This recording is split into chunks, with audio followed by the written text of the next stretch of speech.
Good morning, everybody. Nice to be here at 9 a.m. Yes, not at 5 and 6 this morning, so you all get to be famous at 9. Basketball team won again last night, 17 and 3, heading into the last couple of weeks of the year. So we're excited, and the girls are excited, so we'll see where it goes. But no more Tuesday night away games, an hour or two away on a school night. It's quite the way things have changed over the years. But nice to be here. Nice to be continuing to talk about these dimensions. This week is the work dimension of wellness, and trying to talk through that and make sure we're not missing any aspects. That's the advantage of these 8 different dimensions, is we make sure we're not going to miss anything in regards to people's days, in regards to their experience, in regards to the experience of the people they care about and that they know and encounter. So all of this information each week tends to be either applicable to you or the people you care about or the people you interact with over the course of a week. So that recap of the email on Mondays kind of comes down to 3 different phrases. The first one is just this idea of have diverse identities. Far too easy, work becomes the main identity for people. So when work goes well, they feel really good. When work's rough, they feel really low. And the more identities you can have, one of the exercises this week was writing out all the titles you have in the course of your week. You know, what are the roles or responsibilities you have? The titles either you've been given or you give yourself, right? So dad, father, counselor, gym owner, all these titles I can grab and use. But the more I'm aware of all the different roles and responsibilities I have, the better I am at maintaining them all and not letting one particular one kind of dominate everything. So diverse identities is important. Think about all the different ones that you have, and can you attend to those each week through the course of your week and not just focus on one or a handful. The second phrase to really think about is diverse passions. That if you have more things you like to do in life, the less pressure it is at work. Now, in a perfect world, everybody loves their job or has loved their job because it was their absolute passion to do it. There's a selection of people who meet that criteria, but there's a bunch whose job is just kind of like a means to an end for them. And so the more they can have passions outside of work, the easier it is to tolerate the ups and downs of a job or an occupation or the demands that a job is trying to meet for you. So diverse passions. So what are your interests, hobbies, the people you interact with, the other areas that give you energy and not just work that drains energy from you generally. Finally, diverse coping skills are needed when it comes to work. People have jobs that really linger well past the end of their day. And if there aren't a bunch of coping skills to kind of act as that buffer between work and home, work starts to bleed into every hour of the daylight and every day of the week. So the more healthy coping skills that exist, the easier it is to keep work at work and keep home at home. And when there's that balance, wellness is going to thrive with that versus seeking out some unhealthy coping skills or just not having a real distinction between work. Now, there's realities that people have to do. I think some of the most challenging jobs I've ever heard in the counseling office are people who own a restaurant, and maybe they live above the restaurant. So there's no distinction whatsoever between going to work and coming home, or the fact that those hours are incredibly taxing because they have to do everything. So we know that there are careers or occupations that really can soak people in terms of the time and the demands upon them. We'll talk a little bit about that at the end of the number of hours to try and pay attention to. So remember the other exercise that comes to mind, I think, in regards to passion and coping skills is really take time this week and understand what's your mission when it comes to the main focus of your day. You know, is it work? Is it volunteering? Is it something else? Why do you do it? And what do you get out of it? The more that's defined, the easier it is to keep things in line and in balance versus the routine that can just come and go and get us off track. So there are facts for today. I was looking at some websites and came across this one. This is a list of actually 10, but here are the top 5 of the top happiest and most satisfying jobs based on data from the Bureau of Labor Statistics and a few other job websites online. So Bill's not here right now, but number 5 is fitness trainers and instructors. So if Bill's not smiling every day, he's doing something wrong, right? He gets to come here with all of you, so it's pretty easy to be happy. So that's number 5. Number 4, software developers. Maybe it's because they're just kind of by themselves, or no one's bothering them, not a lot of things going on. I'm not sure what that's about, but maybe it's simple. What's that? All the time, Will? Okay, so we have one here. There we go. Kindergarten and elementary school teachers, number 3, as they report their own happiest and satisfying jobs. Number 2, construction managers. A little surprising for me, thinking of the demands of that job and the timelines. But maybe it's about perhaps the flexibility they have, or the diversity they have in the course of their day, or whatever else it might be. Because construction managers seem like nothing runs on time, something breaks. There's something going on. So, like we always say, you can't trust everything on the internet, but we're going to assume that construction managers are happy and satisfied. Number 1, real estate sales agents on this website. Maybe it's because of setting their hours, or the people contact they get to have, the good stories they get to be able to see and participate. Sure, financially stable, those kind of things. But not to leave out the other ones that were on this list. So number 6 was firefighters. Maybe they like that in terms of helping people. Clergy was number 7. Physicians were number 8. Radiation therapists, of all random jobs to show up, that was number 9. Again, maybe it's they like being around people. And number 10 was speech language pathologists.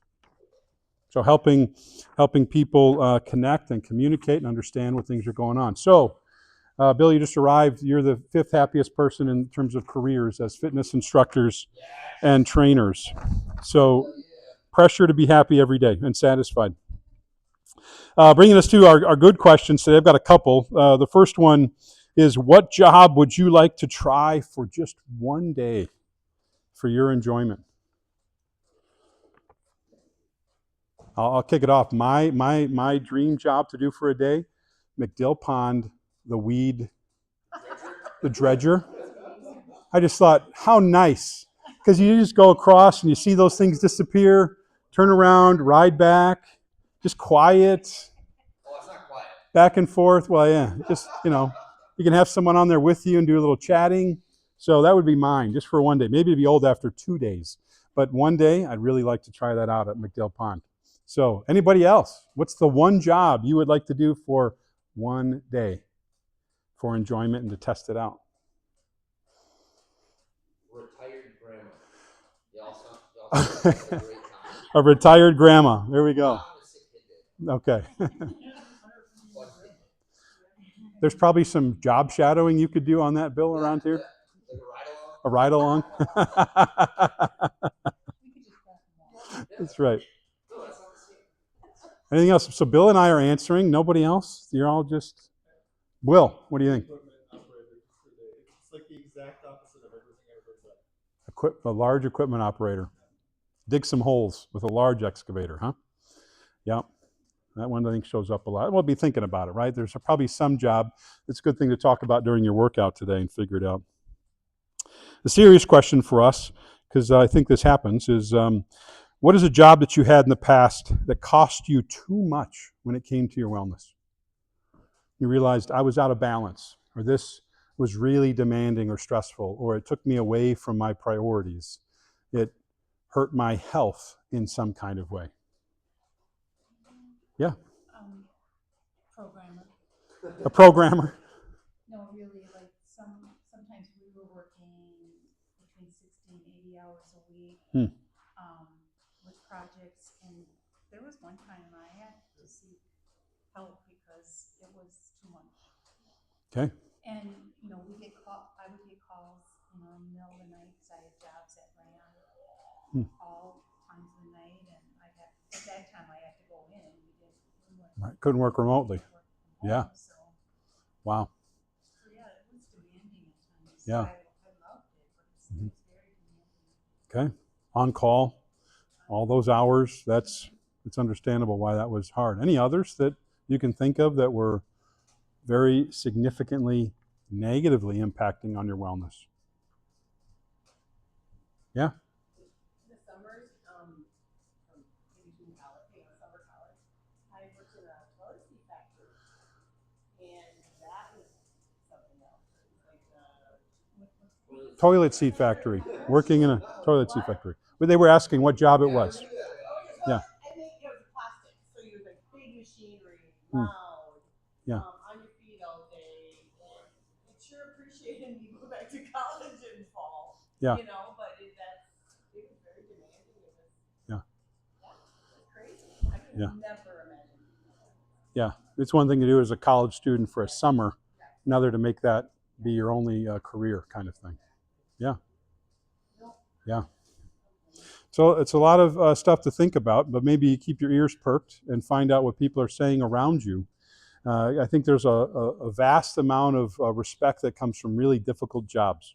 Early on in my career, I had to carry 3 or 4 different jobs to do it. One of them was working for Coca-Cola down in Plover, stacking Coca-Cola products from 5 to 9 a.m. before I would go to council throughout the day and week. And so I was just doing it to fill something in, but to the respect for them on people working for Coke, Pepsi, Frito-Lay, bread companies, they make the world work when it comes to all of those stores. And so you appreciate them. You think they're raising their family on that stuff and moving and lifting and carrying and bending and all that. So really definitely a large appreciation for people that just really dedicate themselves. Like, this is a job that's going to provide for my family. Maybe I always like joking. I'm like, hey, what's your career? He's like, I used to work for Pepsi. Now I work for Coke.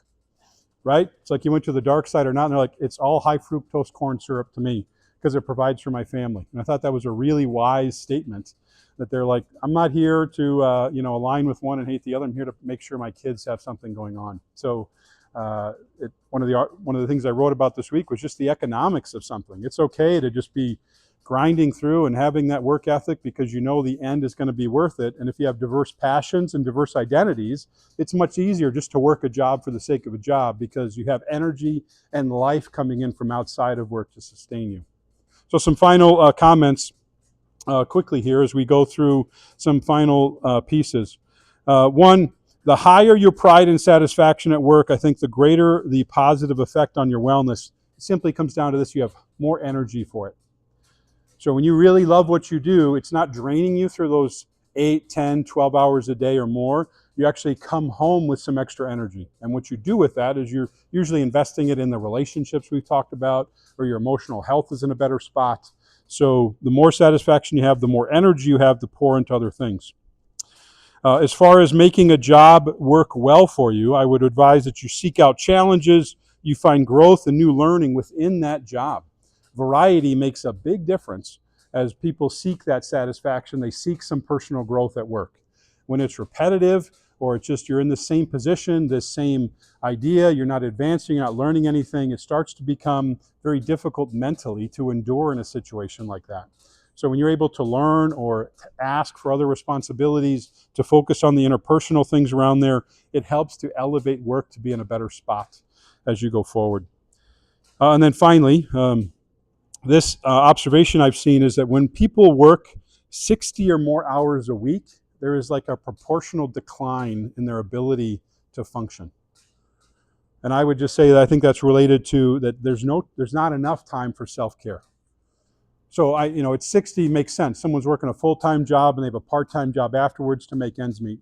But we think about harvest and planting season in our central Wisconsin area, right? 6 days a week, 12 hours a day, rotating days off. You do the math on that, and they're just pushing it almost 80 a week as they go, and they get 1 day off. That isn't really much of a day off. It's just a recovery day, sleep day. They get halfway where they want to go. At that point, it's very difficult. So it's like anyone working in that industry is counting down the 6 or 7 weeks to get through harvest or planting, and then they need to recover. That's what they have to do. But if anyone has a choice not to get above 60, I think it's much easier for them to function, much easier for them to maintain their relationships, and all of their wellness improves when you can stay below that number. When you go above it, even for a season or a stretch, that might be where you have a really good plan about how to maintain your wellness. But some careers, you don't have those choices sometimes. You have to push those numbers. And if you do, make sure you have a plan about who's going to be looking out for you and what you need to focus on, eating, drinking, sleeping as best you can, because at 80 hours a week, there's not much time to do anything else but work, eat, and sleep, and go from there. So an important dimension to talk about. Again, you're working someone you care about is working, or someone you know is working. So to be aware of these challenges, encourage them to have diverse identities. What are their roles and titles, and how can they focus on those throughout the week? Have a diverse set of passions. What gives them life? Not just their job, it might be that, but when they're volunteering or they have other relationships or other activities, it's going to help them endure through work. And finally, diverse, healthy coping skills means if work is demanding, they have something that resets the day. So good to see everybody. Have a good workout, and I'll see you next Wednesday as we go into the financial dimension of wellness. All right, thank you. Bye-bye.